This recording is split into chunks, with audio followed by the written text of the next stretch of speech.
After a summer of diplomatic crisis prompted by the assassination of the Archduke Franz Ferdinand and his wife, the Europeans decide to go to war. And what I'm trying to show here is enthusiasm. The Russians march off to war enthusiastically. It's a war of empire.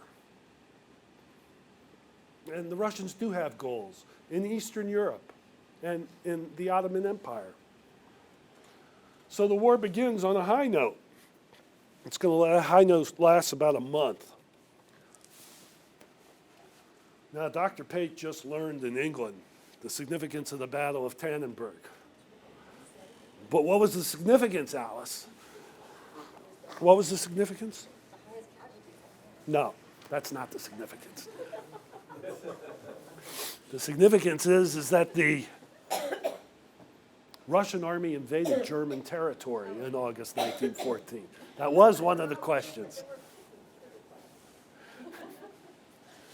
Okay, be that as it may. Here we go. First Russian army marches into East Prussia. It's going to get to Königsberg. The idea is the second Prussian army, or Russian army, is going to come up here and obliterate the German armies of East Prussia. So think of, here's the anvil, this is the hammer. Problem is, Russian armies are slow and plodding, and the Germans are more nimble. They read into it. The other problem is the Russians went to war too soon, before they were fully supplied. They did that to satisfy their French allies. And it ended badly.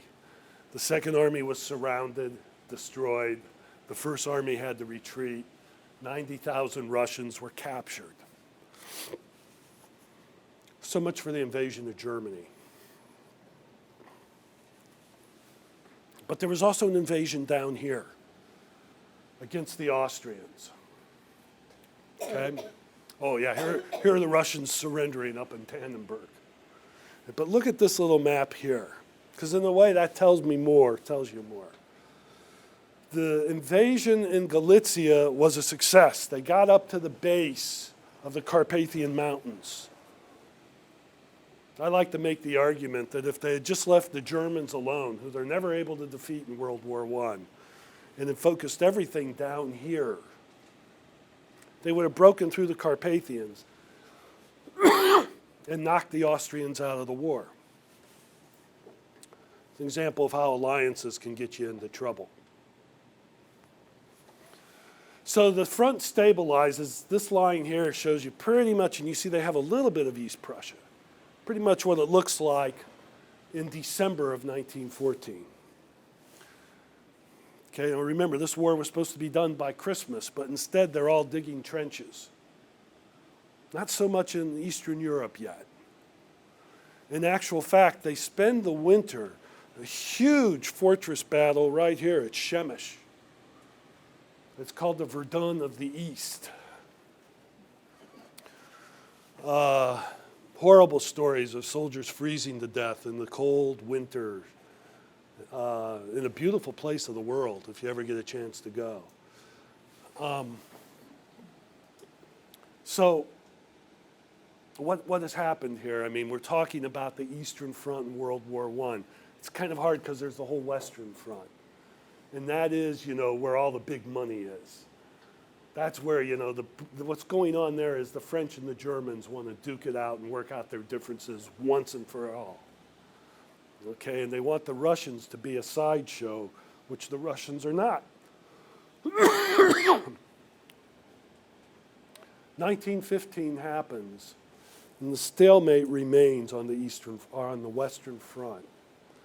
But what happens on the Eastern Front is a war of maneuver. So here's our line in December of 1914. And here's where the line is by, let's say October of 1915. Known in Russian history as the Great Retreat. Some argue it's the beginning of the end of the imperial regime. And I don't know, those arguments are interesting to me. We can go back and forth over it. What happens to the Russian army in particular is this. it receives a new high command. Okay, Nicholas II decides he has to take over command of the army against the advice of everybody. And Nicholas is doing this to be a figurehead, to give courage to the soldiers. He has a very high opinion of himself. The man who's really running the army is this guy here, Mikhail Vasilyevich Alexeyev, who is one of the best and the brightest, if I can borrow an American term, within the general staff of the Russian army. He's very conservative, though. He understands modern warfare and understands the issue is one of supply. And after the Great Retreat of 1915, the army needs to regroup. One of the real issues that they have to deal with is the question of cadre. Their casualty rates are so high, they've lost all of their professionals. All right? And you have, 90-day wonders is what they'd call them. Officers who receive 3 months, or men who receive 3 months of officers training, and boom, they're in command. Now, sometimes that works out. Most of the time it does not. And the people who feel the brunt of that are the soldiers. You'll hear stories. You ever heard stories of Russian soldiers being sent to the front in World War I without rifles? You ever heard these types of stories? And being told to wait till your comrade gets killed and then you pick up his rifle? Any of you been in the military? Not one that you've been in the military. And did you have combat training, basic training? And you become one with your weapon, right? Sorta. Yeah, well, being told you're going into combat and pick up a weapon, what does that do for your morale? Now, it did happen, but not as widespread. It's almost an urban legend. But it's an issue. And Alexeyev understands this and says this army's doing nothing but holding the line until we can let industry catch up and we can really work on training. But 1916 is a tough, tough year. On the Western Front, it's the year of Verdun. It's the year of the Somme. And as the British and French are just losing their cookies all over the place, they're screaming at the Russians to do something.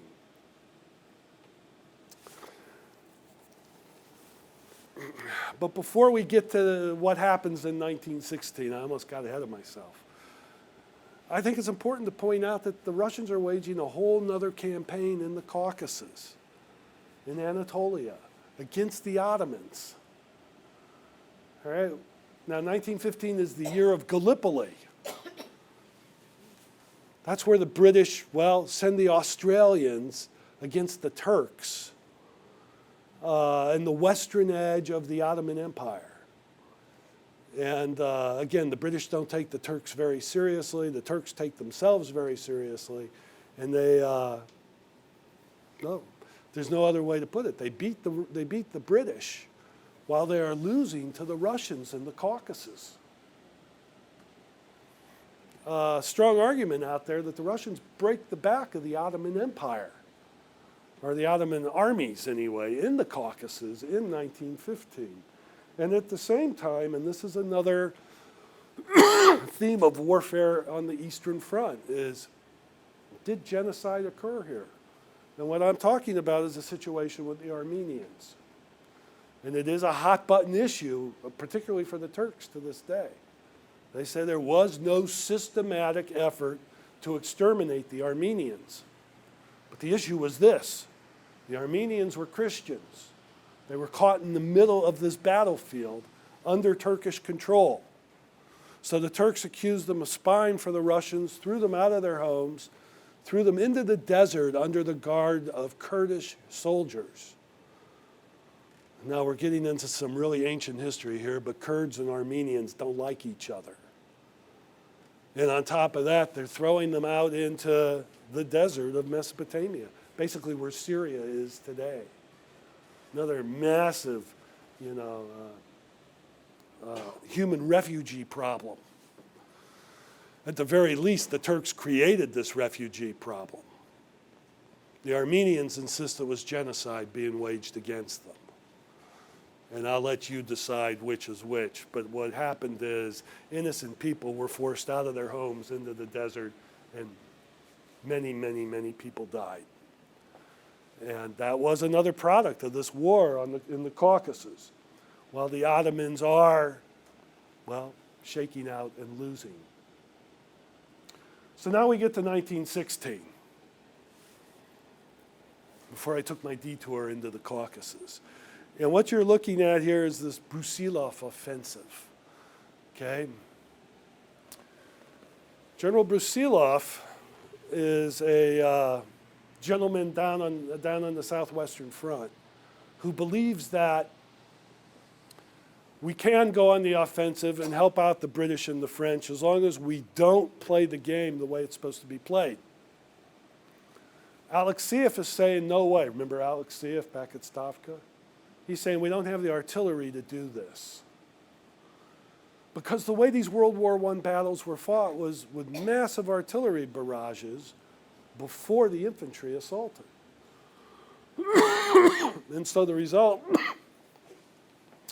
was people dug deeper and deeper holes to hide out in while the artillery barrage happened.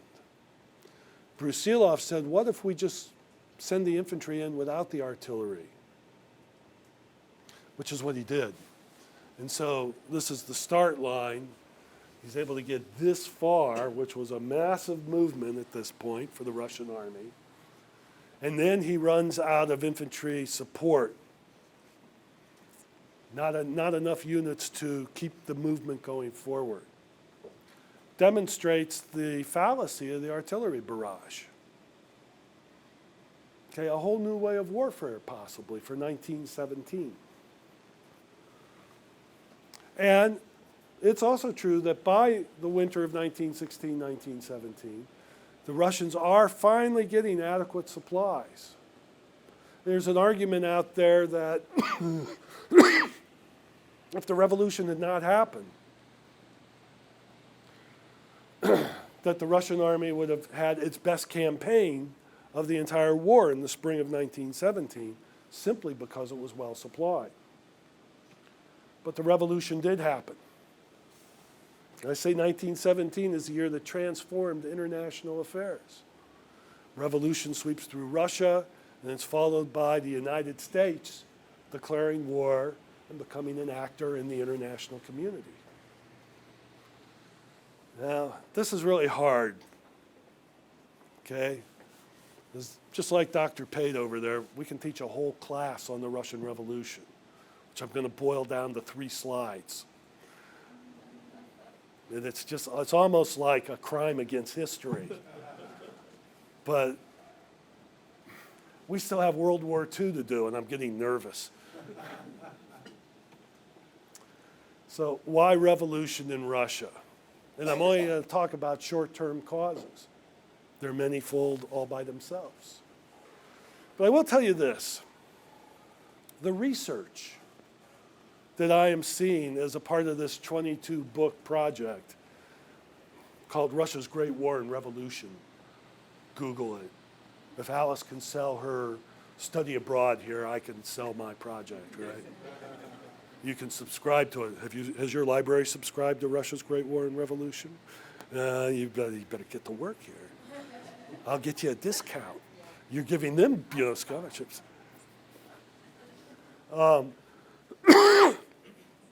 What I'm trying to get out here is these are the traditional things we talk about with World War I and the problems that World War I causes that lead to revolution. And while they are all true, they may not have been as acute as historians of another generation believe they were. I work very closely with a man who is, this guy drives me to drink, literally. I mean, by the end of the evening, I have to start drinking because of how much he knows about railways. And the movement, this guy, it's great moving around England with him because he expects the trains to run on time. His whole point is that the breakdown of the food supply has nothing to do with the breakdown of railroads, that the railroads are not breaking down as has often been portrayed. Okay, the breakdown of food supply, there's a problem with food supply because of labor. needless to say, after 3 years of war, the country is suffering various things. But remember, those women in Petrograd on February 23rd, what are they so unhappy about?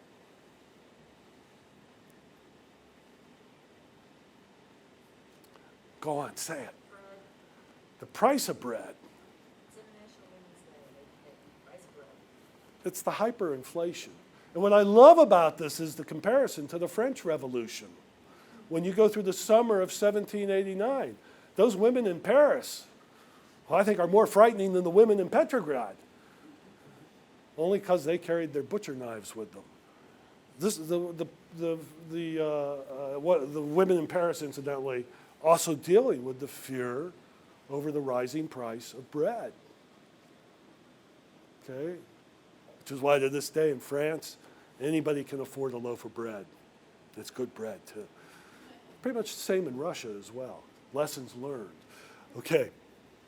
So, economic dislocation, society breaking down.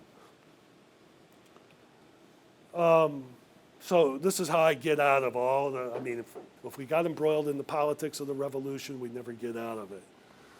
But in military terms, the big question, once the Tsar is overthrown, he abdicates on March 1st, old style, that is the old calendar, and that's a whole other confusing issue that we created just for you to confuse you. Once he abdicates, the big question is, what's the status of Russia in World War I? The soldiers want peace. They've had it. And even better yet, this dual government's formed, provisional government, which I would say represents educated society.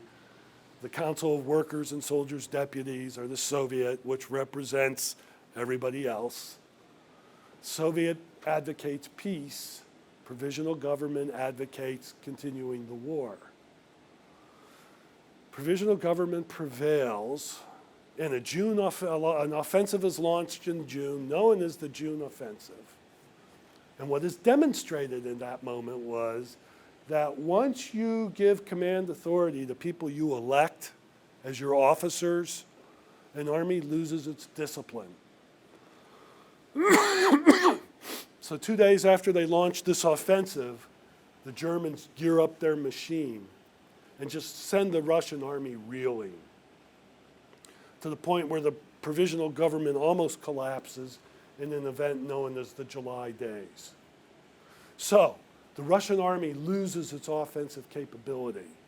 And the question becomes, can it exist at all? All right, provisional government barely holding on. The answer to the question about the army works itself out in an event known to the revolution as the Kornilov Revolt. There he is, General Kornilov. Was he going to be the man on horseback who would emerge and establish a military dictatorship? And the answer was roundly, soundly, no.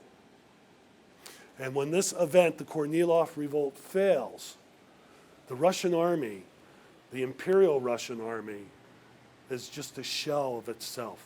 It no longer exists. Okay, and when the army no longer exists in the midst of a world war, well, strange things happen. First, people like Bolsheviks come to power. The radical left wing comes to power. Seize control. And the only reason why they seized control is they had a leader who had a plan. Okay? So Lenin, that's the leader, by the way. In case you didn't know that. You should know that. Should have been on the tip of your tongue, right? But even worse, I would suggest, is the Treaty of Brest-Litovsk. Was it peacemaking? It's often thought of as the forgotten peace, which it should not be. It was an effort to terminate the war on the Eastern Front so the Germans, who are in the catbird seat, because the Russians have no army, right, could do this. This territory here, I can't even, lost to Russia. Consequences. This is what happens when your army disintegrates in the middle of a world war. Now, I like to point out here that the disintegration occurs because of a political revolution, which leads to the collapse of the home front. Okay? In other words, this army it lost many battles in World War I, but it did not lose the war. Okay? It did not disintegrate until the political issues of the day overwhelmed it. Now, how can you accept this type of peace? Well, if you don't have an army, Trotsky did his best with his rhetoric. He really did, to try to stave this off. And the German response to that was to start marching east. That happened in February of 1918. And when that happened, pardon me, Lenin says, we have to accept this peace.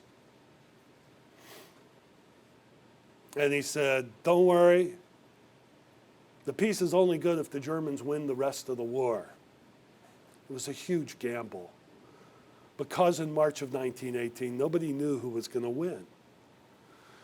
In this regard, Lenin lucked out, because as we all know, the Germans lost. And you'll run into people who will say the Germans lost in 1918 because of the impact of the American army. That might be right. It might be. But remember, it took the British and the French to get the war to 1918 for the Americans to get there. Okay, so I wouldn't be too overwhelmed by that argument. But you know, history doesn't stop because a world war stops. And for the Russians, they moved directly from a world war into a civil war. Civil war, I was talking to a man at this conference in the UK who just wrote a book that says the civil war in Russia lasts actually until 1926.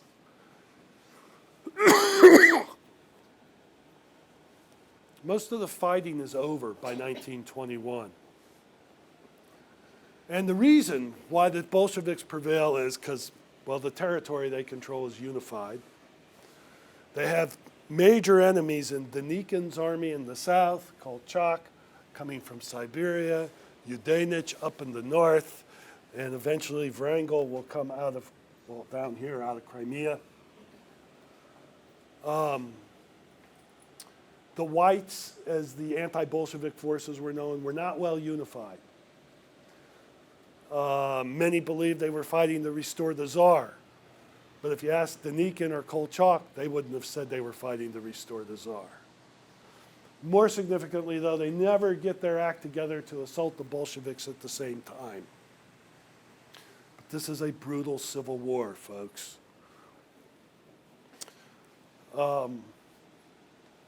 Should also note, if you look here at this map, this shows the intervention. The Americans, the British, the Italians, God bless them. Okay, the French are going to intervene down here. If we went all the way out to Siberia, you'd see that the Japanese intervened out in Siberia. The Soviets always called this the beginning of the Cold War, when we invaded them to defeat the Bolsheviks. Well, we didn't so much invade them as much as there was this idea that there was all these materials, war materials, sold to the Russian government in warehouses at Murmansk and in Archangel. And we were kind of like, going there to take the materials back. And we got there and looked at it all and said, wait a minute, what are we going to do with this stuff? And it costs a fortune to move it back. And it's war materials. It was just an ill-placed policy that the Bolsheviks or the Russians the Soviets held against us forever. A brutal civil war. I don't have to speak to Southerners about how brutal civil wars can be, right? Well, this is the same principle, and then put a multiplier in there about the lethality of weapons. And you have this type of scenario here and civilian suffering. Okay, and it's on this that the regime the Soviet regime, well, sinks its bedrock. And now we're going to skip. No, we're not. We've got to talk about this. I love this picture of Stalin, Lenin, and Trotsky. The key to winning the Civil War was the Bolsheviks had to use former Tsarist officers. Okay, they can't be called officers. They become the military specialists. They cannot be trusted politically, so they created dual command structure with political officers making sure that the military officers give out orders that are politically correct. These guys are called commissars. That dual command structure will go away, it'll come back, it'll go away, but it'll exist in World War II.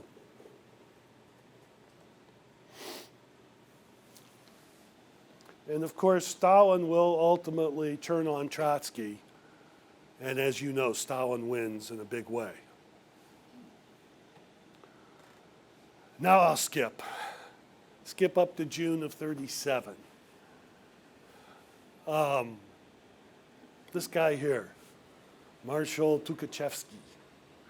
Tukhachevsky was one of the more brilliant men that come out of the imperial period to develop a doctrine of combined operations using infantry, armor, and airplanes.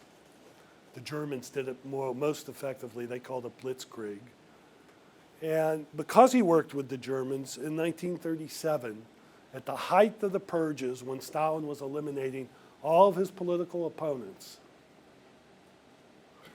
he will be executed. He'll be accused of treason because he worked with the Germans. He will be executed along with General Yakir.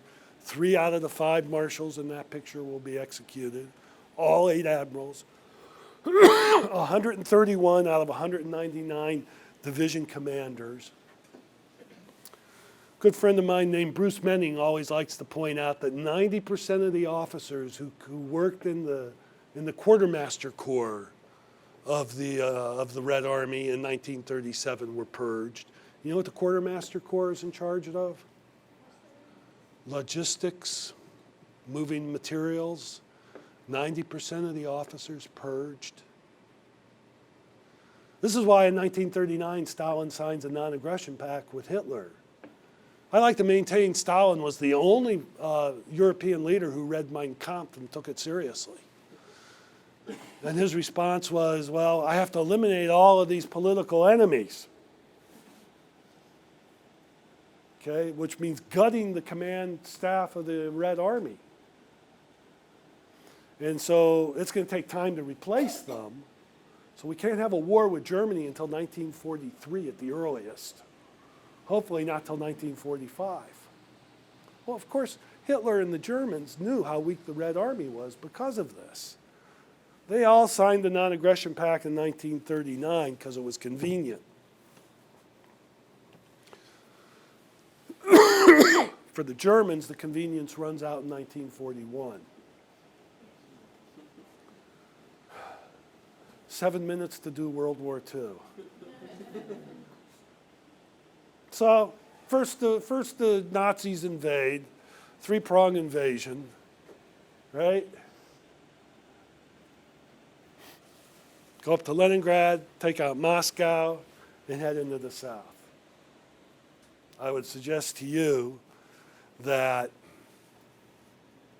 it was bold and ambitious, and it was meant to end by the time the snow fell. They almost got away with it, but it was not to be. Strategically, all assets should have been in the south. Why? Because that's where the raw materials were that the German army needed to feed itself. From the grain of the Crimea, of the Ukraine, to the oil of the Caucasus. But you know, you got to take out Leningrad because that's because of its political significance. You got to take out Moscow because that's the capital. And Hitler really believed they could do all three. Important to point out that genocide really did occur. And that there were actually two wars being fought by the Germans. The War of Imperial Expansion, which is what Operation Barbarossa was about. And then in the wake of that War of Imperial Expansion, the Racial War, better known as the Holocaust. And the first step in this invasion was these guys called the Einsatzgruppen, translates best as special forces, but special forces hate the Einsatzgruppen being called special forces. So we might call them killing troops. Well, what they did was they followed the regular German army and rounded up Jews and people identified as communists and shot them out of hand. I think the most chilling thing about this map is this right here. Solid dots represent a sampling of the sites. Map scale cannot show all the sites. It was a massive killing field. So massive, in fact, that when it was all said and done, and the Germans, being the technocrats that they were, they looked back and they said, you know, it took too many bullets. And it really upset the troops. You don't read much about that, but it's true. It became a major issue with troops not willing to execute innocent people. So, you know, the Germans go back to the drawing board and come up with a better way. And that better way was to build the extermination camps in Poland. And so those people not caught in this massive wave of killing, who lived in primarily Eastern Europe, will then become victims to gas chambers, which of course the Germans had experimented with when they eliminated their own developmentally disabled in the T4 projects. This is a brutal, brutal history, folks. One thing that's clear after Operation Barbarossa is the Civil War era generals aren't going to do it. Ironically, the biggest name to emerge in this period is this guy here, Grigory Zhukov, putting the finger on him. He's, you know, the strategist who's given large amount of credit for success in World War II. Where was he when the war broke out? In one of Stalin's prison camps. He had not been executed. A lucky break for Stalin. And then Rokossovsky's another one of these guys. Okay, so after the shock of Barbarossa, the tide will shift. It'll shift at Stalingrad. I'd like to point out that there is a 900-day siege of Leningrad. It's an epic story in Russian history. I got to keep moving, folks. Here's the map showing Stalingrad. There you are, on the Volga. All right, the bend in the Volga, Stalingrad. You look at this, and I couldn't find a better map. The key to this is that the flanks of the German army are being held by, it only shows Romanians here, like here and here. But there's also Hungarians and Italians. The Russians figured that out, and the Red Army eliminated those armies and were able to surround the Germans at Stalingrad and eliminate an entire German army, the Sixth Army. Major defeat. From that moment forward, there'd be a couple of tactical successes for the Germans. But from February of 1943 on, it is just one long retreat for the Germans until they get to Berlin. Battle of Kursk has to be mentioned. Lasts for about, 2 weeks? A little over 2 weeks. Over 5,000 armored vehicles, tanks, participate in this battle. And just to show you what it's all about, the whole idea was, here are the Germans in the south, in the north, they're going to cut off this pocket. Here, eliminate 1, 2, 3, 4, 5, 6 Soviet armies. And I hope I didn't give it to her. I mean, that's about how I feel. It didn't work. Plain and simple. And the Germans are never going to be able to gather that much armor again. This is a titanic battle. In our world, we look at the Battle of the Bulge as being this huge armored push by the Germans against our forces. Right? December of 44. Maybe about 20% in terms of scale. That is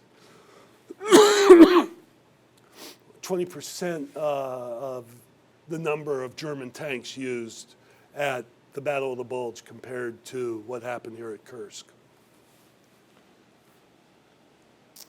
The war goes on. Kiev's recovered November 6th of 43. Leningrad relieved. Is that right? Yeah, Leningrad's relieved of January 27th of 44.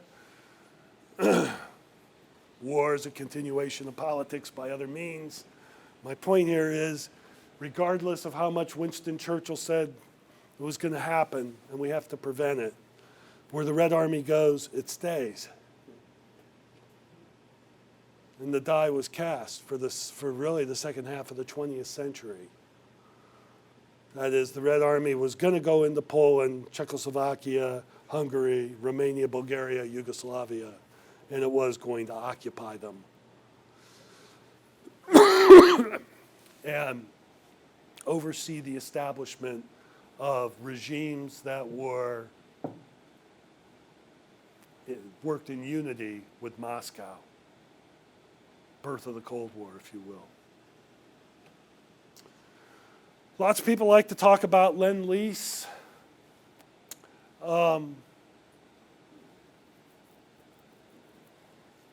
Lend-Lease, the idea was we were lending this equipment to the Russians.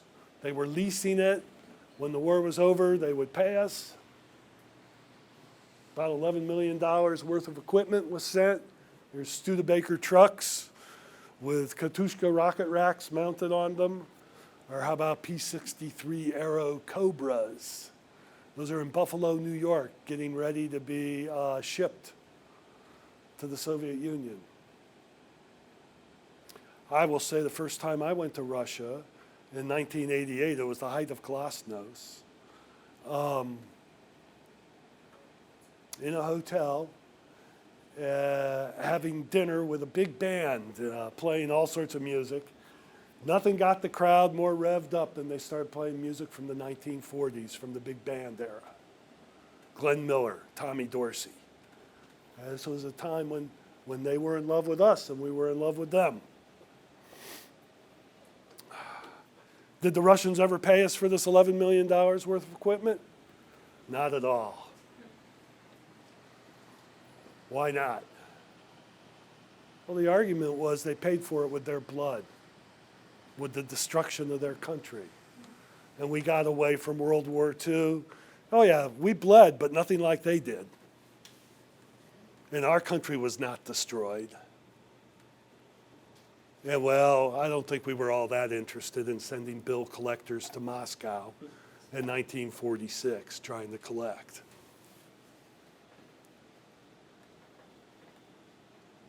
Iconic photograph in many ways. February 1945. Here's the thing. Roosevelt, if you look at him, this is a man who's 6 weeks away from his death. 6 weeks, 8 weeks away maybe? 8 weeks away. Had no business traveling all the way to the Crimea. He's in congestive heart failure. His main issue was he wanted to make sure that the Soviet Union declared war on Japan. Nobody knew how it was going to end, that is, the war in February of 45. Nobody knew if the atomic bomb was going to work. Okay?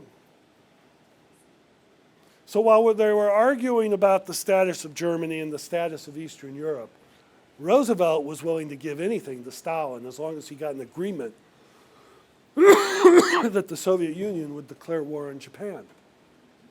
He got the agreement. 3 months after the end of World War II in Europe, the Soviet Union would declare war.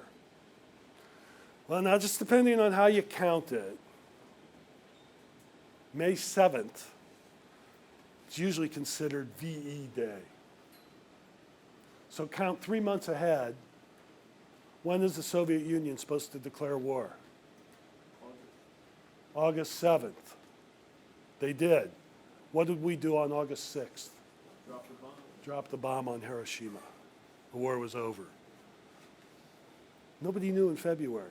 Eastern Europeans insist that Roosevelt sold out Eastern Europe. You can make that argument, but he had his reasons.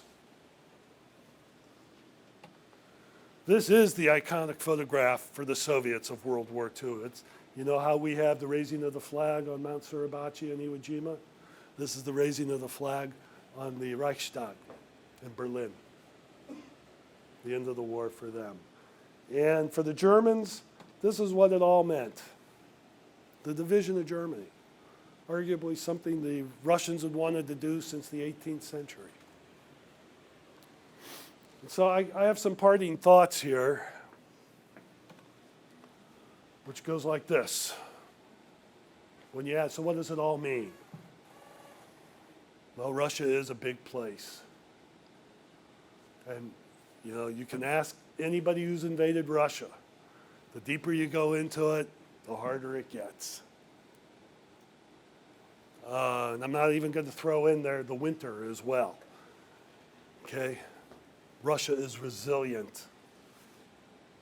They can take a beating. They take that beating. They take it, they take it, they take it. They'll lose battle after battle, but they don't give up. And at its core, the infrastructure is there. That goes back to that first slide. They are a nation that administratively is prepared to set itself on a wartime footing, that trains its men and women to be soldiers, and all of them, and search for the very best to become officers, to be leaders. And so on that note, I'm going to go back to this so you can look at the fruits of victory, and I'm going to stop talking, and we have a few minutes for questions.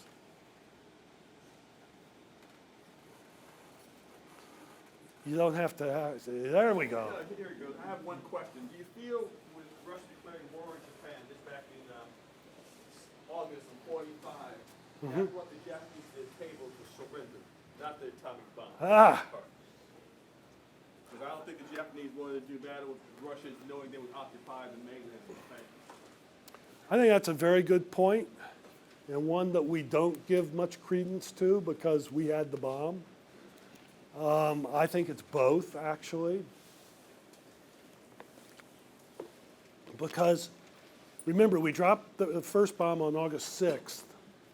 The Russians then declare war. Then we drop a second bomb. Was it August 9th? I think it's like. And we had to show the Russians that we had the bomb as well. Oh, yeah. That's why the bomb was Now, remember.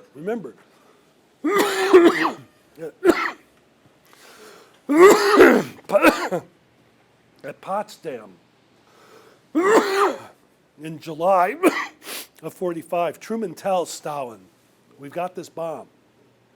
And Stalin doesn't take him, well, the feeling was that Stalin acted like he acted because he knew we had the bomb, because his spies had penetrated the Manhattan Project. So it's a good point, and one to stick to. Any other questions? Sir? Yeah, thank you very much.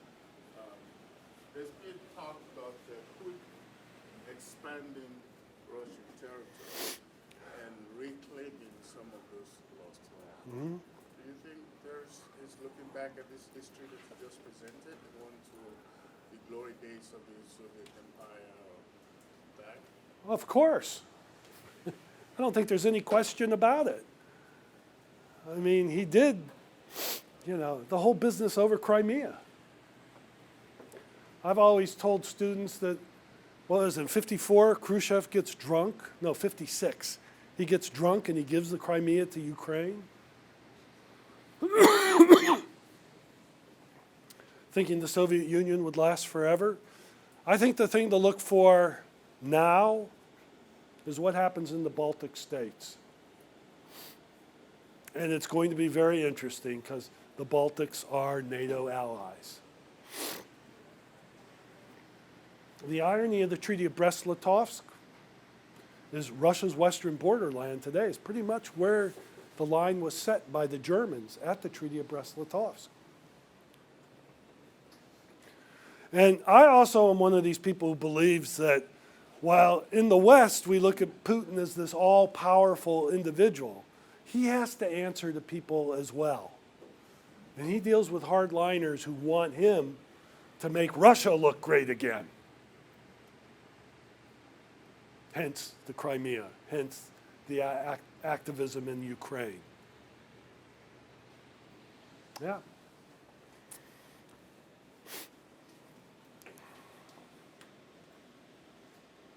So, how about it? Any other questions, or have you all had enough?